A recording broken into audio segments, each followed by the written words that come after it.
ഈ ഒരു വീഡിയോയിലൂടെ ക്രേഫിഷിനെ ആദ്യമായിട്ട് വളർത്താൻ പോകുന്നവർക്കുള്ളൊരു ചെറിയൊരു അറിവ് പറഞ്ഞു തരാനായിട്ട്. അത് വളർത്തുന്നവർക്ക് വലിയ ബുദ്ധിമുട്ടുണ്ടാവില്ല, അവർക്ക് അറിയാവുന്നതാണ്.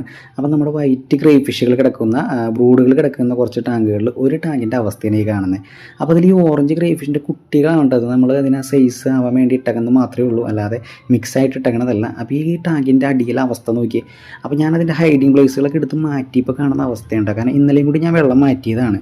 ഹൈഡിങ് പ്ലേസ് അതിനകത്ത് ഇരിക്കുന്നുണ്ട്, അതിരിക്കലെയാണ് ഞാൻ വെള്ളം മാറ്റിയത്. അപ്പോൾ അതിൻ്റെ ഉള്ളിലുള്ള അഴുക്കുകളാണ് ഈ കാണുന്നത്. ഇന്ന് ഹൈഡിങ് പ്ലേസ് മാറ്റി കഴിഞ്ഞപ്പോൾ അഴുക്കുകളാണ് ഈ കാണുന്നത്. അപ്പോൾ നോക്കി, ഇത്രയും ഹൈഡിങ് പ്ലേസുകൾ 3 കുരുടീസിൻ്റെ ബ്രിക്കുകളും അതുപോലെ തന്നെ പൈപ്പുകളും PVC പൈപ്പുകളൊക്കെ ആയിട്ട് ഇത്രയും ഐറ്റംസ് ഞാൻ ആ ടാങ്കിൽ നിന്ന് മാറ്റിയിട്ടുണ്ട്. ഇന്നലെ ആ ബ്രിക്കുകൾ നിൽക്കലേ ഞാൻ വെള്ളം മാറ്റി പോയതാണ്. പക്ഷെ എനിക്കൊരു പന്തികേടെന്ന് തോന്നിക്കഴിഞ്ഞപ്പോൾ ബ്രിക്ക് മാറ്റി കഴിഞ്ഞപ്പോൾ നിറച്ചഴുക്കായിരുന്നു അതിൻ്റെ ഉള്ളിലെല്ലാം. നല്ല സ്മെല്ലും ഉണ്ടായിരുന്നു. അപ്പോൾ ആ കണ്ടീഷനിൽ നമ്മൾ കുറച്ച് നേരം കൂടി വെച്ചാൽ നമ്മുടെ ക്രേഫിഷുകൾ ഡെഡ് ആവാനുള്ള സാധ്യതയുണ്ട്.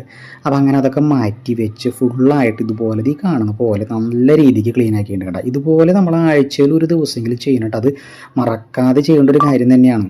ഇതിൽ കുറച്ച് സമയത്തിന് വേണ്ടിയിട്ട് നമുക്ക് വലിയ നഷ്ടം സഹിക്കേണ്ടി വരും. കാരണം ബ്രൂഡുകൾ നമുക്ക് നഷ്ടമായി കഴിഞ്ഞാൽ ആ ഒരു സൈസിലേക്ക് നമ്മൾ അടുത്ത ബാച്ചിന് എത്തിക്കാൻ കുറേ സമയം എടുക്കും. അപ്പോൾ അതെന്തായാലും ഈ ഫിഷിനെ വളർത്തുന്ന എല്ലാവരും ഈ ഒരു കാര്യം പ്രത്യേകം ശ്രദ്ധിക്കണം കേട്ടോ. ക്ലീനിങ്ങും ടാങ്കിൻ്റെ വൃത്തിയും അത് ഏറ്റവും അത്യാവശ്യമായിട്ടുള്ള കാര്യമാണ്. അപ്പോൾ ചെറിയൊരു അറിവ് ആയി എന്ന് വിചാരിക്കുന്നു. അപ്പോൾ എന്തായാലും വീഡിയോ ഇഷ്ടപ്പെട്ട് കഴിഞ്ഞാൽ നമ്മുടെ ചാനലൊന്ന് സബ്സ്ക്രൈബ് ചെയ്ത് കൂട്ടുകാർക്ക് ഷെയർ ചെയ്ത് കൊടുക്കാൻ മറക്കരുത് കേട്ടോ.